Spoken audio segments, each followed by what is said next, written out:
আপনারা একটি asset folder তৈরি করতে পারবেন, সেই জিনিসটি আমরা দেখাবো। আমরা একটি অ্যাসেট ফোল্ডার তৈরি করার জন্য প্রথমে যেটি করতে হবে সেটি হলো আমরা অ্যাপের এখানে যাব। অ্যাপের এখানে গিয়ে কার্সরটা রেখে এখানে রাইট বাটন ক্লিক করব। রাইট বাটন ক্লিক করার পরে নিউতে যাব। নিউ থেকে এভাবে এখানে আমরা ফোল্ডারে যাব। ফোল্ডারে গিয়ে এখানে অ্যাসেট ফোল্ডার নামে একটা অপশন থাকবে, অ্যাসেট ফোল্ডারে ক্লিক করব। ক্লিক করার পর এখানে আমাদের কিছু অপশন দেখা যাবে, আমরা মেনটাই রাখবো। মেন রেখে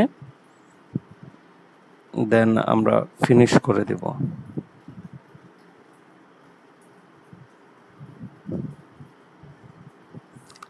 আমাদের বিল গ্রেডের মধ্যে রানিং হয়ে গেছে অলরেডি। এই যে আমাদের একটি অ্যাসেট ফোল্ডার তৈরি হয়ে গেছে।